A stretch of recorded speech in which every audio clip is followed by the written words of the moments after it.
কমলগঞ্জে হিমাগার না থাকায় নষ্ট হচ্ছে টমেটো। দিনাজপুরে আলু সংরক্ষণে দীর্ঘ সিরিয়াল। অনুপ্রবেশের সময় টেকনাফের রোহিঙ্গাবাহী নৌকাডুবি, উদ্ধার 25, নিখোঁজ অনেকে। এবং মশা নিধনের দাবিতে খুলনায় অভিনব প্রতিবাদ, মশারি টাঙিয়ে বিক্ষোভ।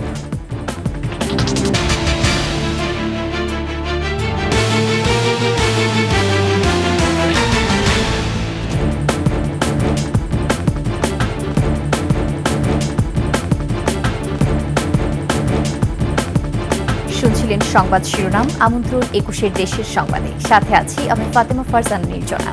দর্শক, 21 টেলিভিশনের সংবাদ একই সাথে সরাসরি দেখতে পাবেন আমাদের ফেসবুক পেজ www.facebook.com/2124 অনলাইনে। এছাড়া সাবস্ক্রাইব করতে পারেন www.youtube.com/@21etv চ্যানেলে। মৌলভীবাজারের কমলগঞ্জে হিমাগার না থাকায় মাঠে নষ্ট হচ্ছে টমেটো। দাম কম থাকায় চাষিরা টমেটো তুলতে আগ্রহ হারাচ্ছেন। তারা বলছেন, এখন টমেটো বিক্রি করে যা পাওয়া যায় তা উৎপাদন খরচের তুলনায় অনেক কম। এদিকে দিনাজপুরে আলু সংরক্ষণে হিমাগারের সিরিয়াল পেতে কৃষক ও ব্যবসায়ীদের দীর্ঘ অপেক্ষা করতে হচ্ছে। মৌলভীবাজার প্রতিনিধি বিকুল চক্রবর্তী ও দিনাজপুর প্রতিনিধি চিত্ত ঘোষের তথ্যচিত্রে দেখুন ডেস্ক রিপোর্ট। মৌলভীবাজার কমলগঞ্জে এবার টমেটোর বাম্পার ফলন হয়েছে। দাম নেমেছে তলানিতে। কেজি প্রতি পাইকারি বিক্রি হচ্ছে 6 থেকে 8 টাকা।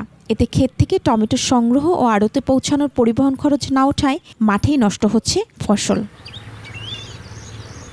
অথচ কদিন আগেই গাছের টাটকা টমেটো দেখে প্রাণ জুড়িয়েছিল চাষিদের। আশা করেছিল ভালো ফলনের সচ্ছলতা আসবে, কিন্তু সেই টমেটো এখন জমি থেকে তুলতে আগ্রহ নেই চাষিদের।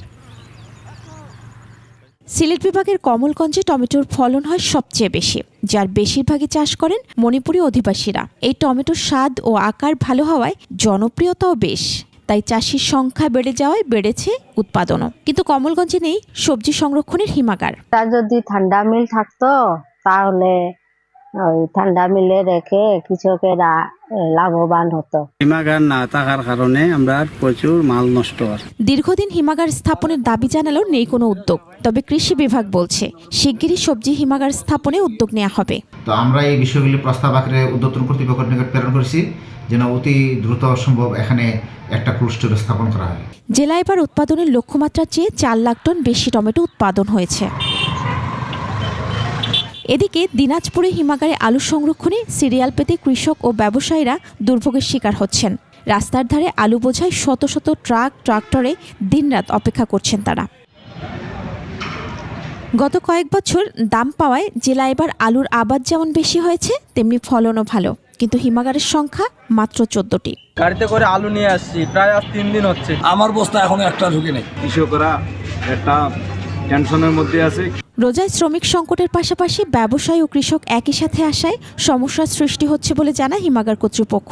উৎপাদনের তুলনায় কলেস্ট্রল তো আর বেশি হয়নি, সবাই একসঙ্গে আসার কারণে মূলত এই চাপটা। জেলায় এবার আলু উৎপাদন হয়েছে প্রায় 12 লাখ টন, কিন্তু হিমাগারের সংরক্ষণের ক্ষমতা মাত্র 1,27,000 টন। মহিমা পলি, ডেস্ক রিপোর্ট, 21 টেলিভিশন।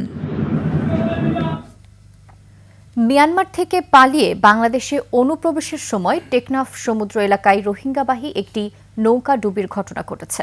এতে নারী, পুরুষ ও শিশুসহ 25 জন রোহিঙ্গাকে উদ্ধার করেছে বিজিবি। গত রাত 2:30টায় এই ঘটনা ঘটে। স্থানীয়রা জানান, মিয়ানমার থেকে পালিয়ে আসা রোহিঙ্গাবাহী একটি নৌকা টেকনাফে শাহপরীর দ্বীপ পশ্চিমপাড়া সাগর এলাকায় ভাসমান দেখে থামানোর সংকেত দেয় বিজিবি সদস্যরা।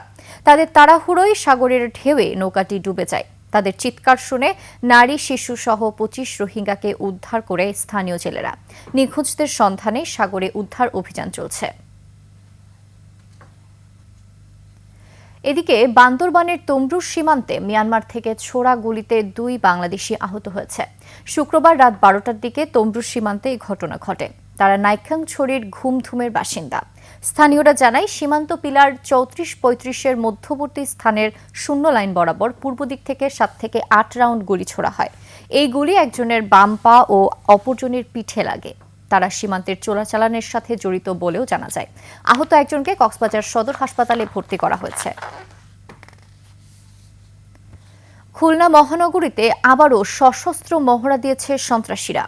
শুক্রবার রাত 11:15টার দিকে 8 থেকে 10টি মোটরসাইকেলে একদল সন্ত্রাসী নগরীর 7 রাস্তা মোড়ে এসে ফাঁকা গুলি ছুড়ে উল্লাস প্রকাশ করে। পরে একটি ককটেল বিস্ফোরণ ঘটিয়ে চলে যায়।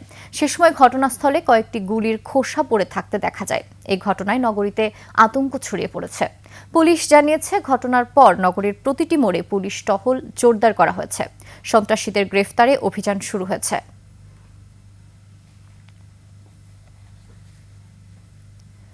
ভিয়েতনাম থেকে 29,000 মেট্রিক টন আতপ চাল নিয়ে চট্টগ্রাম বন্দরে পৌঁছেছে একটি জাহাজ। G2G চুক্তির আওতায় ভিয়েতনাম থেকে তৃতীয় চালানের আতপ চাল নিয়ে এমভি ডিনারেস শিপ বন্দরে নোঙর করে। এর আগে গত 12 মার্চ 12,000 টন চাল নিয়ে চট্টগ্রাম বন্দরে নোঙর করেছিল আরও একটি জাহাজ। ভিয়েতনাম থেকে G2G ভিত্তিতে মোট 1 লাখ মেট্রিক টন চাল আমদানির চুক্তি করে সরকার। এর মধ্যে দুটি চালানে মোট 41,000 মেট্রিক টন চাল ইতিমধ্যে দেশে পৌঁছেছে। জাহাজে থাকা চালের নমুনা এরই মধ্যে পরীক্ষা শেষ হয়েছে। দ্রুত এসব চাল খালাসের উদ্যোগ নেওয়া হবে বলে জানায় বন্দর সংশ্লিষ্টরা।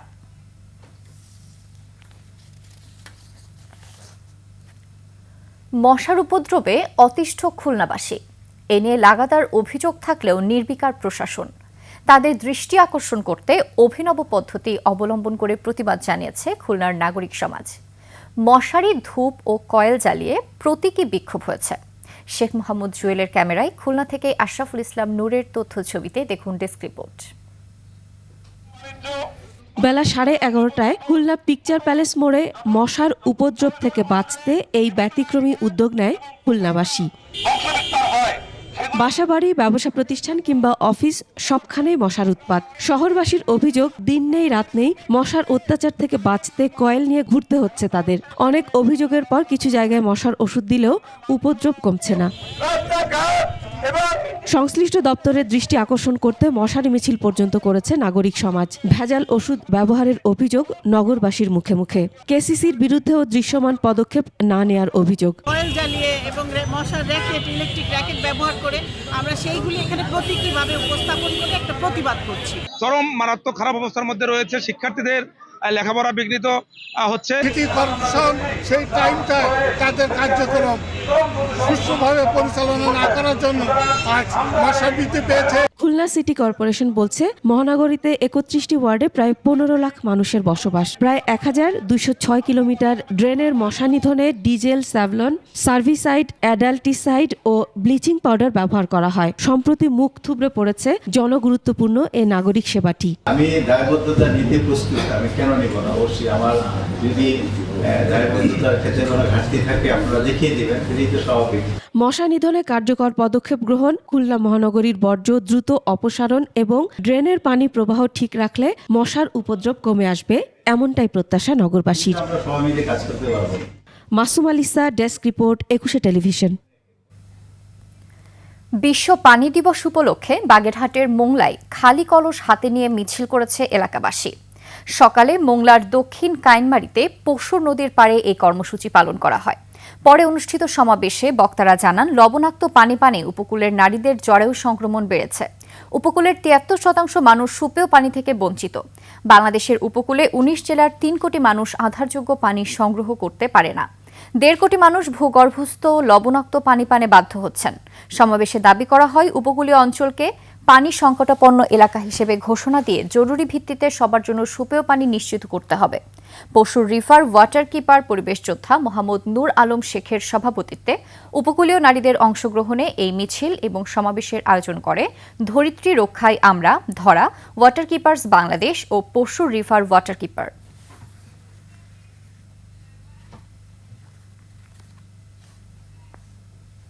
নিচ্ছে একটি সংবাদ বিরতি। যখন ফিরছি তখন অন্যান্য সংবাদের সাথে আরও থাকবে। বকেয়া বেতনের দাবিতে চট্টগ্রাম ইপিজেডে পোশাক শ্রমিকদের বিক্ষোভ।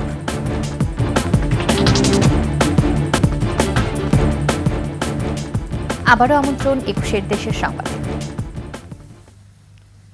বকেয়া বেতনের দাবিতে চট্টগ্রাম ইপিজেড এলাকায় জেএমএস গার্মেন্টসে বিক্ষোভ করেছে শ্রমিকরা। সকালে শ্রমিক বিক্ষোভের কারণে 3 ঘণ্টা বন্ধ থাকে চট্টগ্রাম বিমানবন্দর সড়কে যান চলাচল। এ সময় সড়কের দুপাশে এবং চট্টগ্রাম বন্দর এলাকায় পণ্যবাহী ট্রাক লরি সহ বিভিন্ন যানবাহন আটকা পড়ে। এছাড়াও ওই রুটে চলাচলকারী যাত্রীরা পড়েন চরম দুর্ভোগে।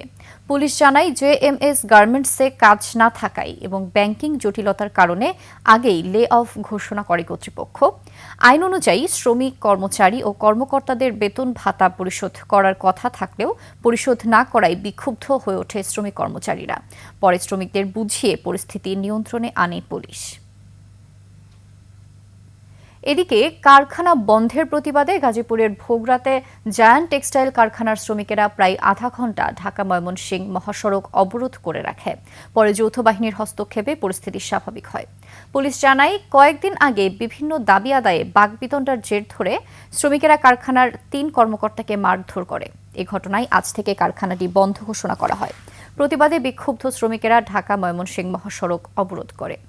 বিশৃঙ্খলা এড়াতে আশেপাশে 10টি কারখানায় ছুটি ঘোষণা করা হয়েছে। নাটোরে পরিবহন শ্রমিকদের মৃত্যুকালীন অনুদান দেওয়া হয়েছে। সকালে শহরের বড় হরিশপুর পরিবহন শ্রমিক ইউনিয়ন কার্যালয়ের সামনে পরিবহন শ্রমিকদের পরিবারের মধ্যে এই অনুদানের টাকা বিতরণ করে বিএনপির কেন্দ্রীয় কমিটির নির্বাহী সদস্য ও সাবেক মন্ত্রী রুহুল কুদ্দুস তালুকদার দুলু। অনুদান হিসেবে 100 জন চালক ও হেলপারের পরিবারের মাঝে 12,500 টাকা করে দেওয়া হয়। এছাড়া বিবাহকালীন 400 জনের মাঝে 3,000 টাকা করে অনুদান তুলে দেওয়া হয়।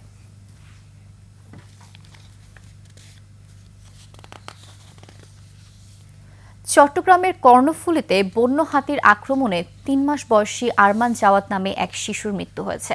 গেল রাত 1টার দিকে উপজেলার শাহমিরপুর জমাদার পাড়া এলাকায় এই ঘটনা ঘটে। এই ঘটনায় শিশুটির মা খুজিমা বেগম গুরুতর আহত হয়ে চট্টগ্রাম মেডিকেল হাসপাতালে চিকিৎসাধীন রয়েছেন। নিহত শিশুর বাবা মোহাম্মদ ইব্রাহিম জানান, রাতে ঘরে এসে জানতে পারেন 3 মাসের শিশু মারা গেছে। তার স্ত্রী গুরুতর আহত। এদিকে শিশুটির মরদেহ নিয়ে ভোর 6টা থেকে পিএবি সড়ক দৌলতপুর স্কুল এলাকায় রাস্তা অবরোধ করে বিক্ষোভ করেছে স্থানীয়রা। এতে তীব্র যানজটের সৃষ্টি হয় আশপাশের সড়কগুলোতে। ভোগান্তিতে পড়েন কেপিজেডের হাজারো কর্মচারীরা। পরে পুলিশ এসে পরিস্থিতি নিয়ন্ত্রণে আনে। পাবনার সাঁথিয়ায় কাটাকাটির জের ধরে বাবাকে কুপিয়ে হত্যা করেছে ছেলে। সকালে উপজেলার কাশীনাথপুর পাইকরহাটি গ্রামে এই ঘটনা ঘটে। অভিযুক্ত ছেলের নাম মানিক। পুলিশ জানায়, শনিবার সকালে বাবা মালিক মাঠে কৃষিকাজে বের হবার সময় ছেলেকে কুড়াল দিয়ে বাঁশ কাটতে বলেন, কিন্তু ছেলে যেতে না চাইলে দুজনের মধ্যে কথা কাটাকাটি হয়। এক পর্যায়ে ছেলে হাতের কুড়াল দিয়ে বাবাকে কুপিয়ে জখম করে। এতে ঘটনাস্থলেই বাবা মারা যান। পরে স্থানীয়রা মানিককে আটকানোর চেষ্টা করলে সে পালিয়ে যায়। ছেলেকে গ্রেফতারের চেষ্টা চলছে বলে জানায় পুলিশ। মেহেরপুর জেলা কৃষি সম্প্রসারণ অধিদপ্তরের মূল ফটকের এলইডি সাইনবোর্ড ভুল বানানে ভেসে উঠল জয় বাংলা জয় বঙ্গবন্ধু লেখা। শুক্রবার রাত 9:30 থেকে 11টা পর্যন্ত মেহেরপুর জেলা কৃষি সম্প্রসারণ অধিদপ্তরের মূল ফটকে এই দৃশ্য দেখা যায়। খবর পেয়ে ঘটনাস্থলে উপস্থিত হয় আইনশৃঙ্খলা বাহিনীর সদস্যরা। সাইবার এক্সপার্টরা বলেন, প্রতিটি ডিজিটাল সাইনবোর্ডের একটি কমন কোড আছে, হয়তো তা পরিবর্তন করা হয়নি। সাইনবোর্ডের লাইনটা কেটে দেওয়া হয়েছে বলে জানান কৃষি কর্মকর্তা। বিষয়টি দেখে ক্ষোভ প্রকাশ করেছেন স্থানীয় ছাত্র জনতা ও রাজনৈতিক নেতৃবৃন্দ। তবে বানান ভুল দেখে সামাজিক যোগাযোগ মাধ্যমে অনেক ব্যঙ্গ করেছেন। এ ঘটনা অনিচ্ছাকৃত নাকি পরিকল্পিত তা তদন্ত করে ব্যবস্থা নেওয়া হবে বলে জানায় পুলিশ। রং বেরঙের সুই সুতায় নকশি কাঁথা, বেড কভার, শাড়ি, ফতুয়া ও পাঞ্জাবির বুকে ফুটিয়ে তোলা হচ্ছে নানা ধরনের নকশা। জামালপুরে হস্তশিল্প পণ্য তৈরিতে এভাবেই ব্যস্ত সময় কাটছে সূচি শিল্পদের। বাজার ধরে রাখতে নিত্য নতুন ডিজাইনের নকশি সূচি পণ্য তৈরি করছেন উদ্যোক্তারা। জামালপুর থেকে রাজু আহমেদ ফুয়াদের তথ্যচিত্রে দেখুন ডেস্ক রিপোর্ট। জামালপুরের হস্তশিল্প পল্লীতে ঈদকে ঘিরে নিত্য নতুন ডিজাইনের নকশি সূচিপণ্য তৈরিতে ব্যস্ত সময় পার করছেন উদ্যোক্তারা। রং বেরঙের সুই সুতায় ফুটিয়ে তোলা হচ্ছে এসব কাজ। রশকি খাতা করি, শাড়ি করি, পাঞ্জাবি করি। আমরা 20 বছর ধরে সেলাইয়ের কাজ করি। সেলাই করে সংসার মোটামুটি ভালো চলে। হস্তশিল্প পল্লীর পণ্যগুলো শোভা পাচ্ছে বিভিন্ন বিপণী বিতানে। ঈদে নিজেদের পছন্দের পোশাকটি কিনতে দোকানগুলোতে ভিড় করছেন ক্রেতারা। প্রত্যেক বছরই আমরা হস্তশিল্পের ড্রেস কিনি। পাঞ্জাবি এবং 3 পিস কেনার জন্য আমরা ইয়েতে আসছি। ছেলেদের পাঞ্জাবি, ফতুয়া, মেয়েদের 3 পিস। যে পরিমাণে মাল তৈরি করেছি সেই পরিমাণে আমরা ক্রেতা বিক্রেতা পাচ্ছি না। ঈদ, পহেলা বৈশাখ এবং গরমের বিষয়টি মাথায় রেখে এবার তৈরি হচ্ছে নান্দনিক ডিজাইনের পণ্য। আমরা চাচ্ছি যে গ্রাহকদের চাহিদা মাফিক এবং সময়োপযোগী ডিজাইনগুলো করার জন্য, এবং আমরা করেছি। দেশের গণ্ডি ছাড়িয়ে বিদেশেও কদর বেড়েছে জামালপুরের হস্তশিল্পের। আমাদের এখানে সারা বাংলাদেশ থেকে এই পণ্যগুলো সংগ্রহ করে, এবং এবার যে ঈদ উপলক্ষে অন্যান্য বছরের তুলনায় একটু কম হয়েছে। ভৌগোলিক নির্দেশক জিআই পণ্য হিসেবে এরই মধ্যে স্বীকৃতি পেয়েছে জামালপুরের নকশি কাঁথা। Khurshid Alam, desk report, 21 television. এরই সাথে শেষ করছি 21 দেশের সংবাদ। যাবার আগে সংবাদ শিরোনামগুলো আরও একবার। কমলগঞ্জে হিমাগার না থাকায় নষ্ট হচ্ছে টমেটো। দিনাজপুরে আলু সংরক্ষণের দীর্ঘ সিরিয়াল।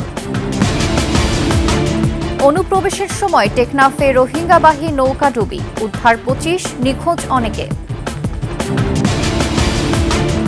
এবং মশা নিধনের দাবিতে খুলনায় অভিনব প্রতিবাদ, মশারি টাঙিয়ে বিক্ষোভ।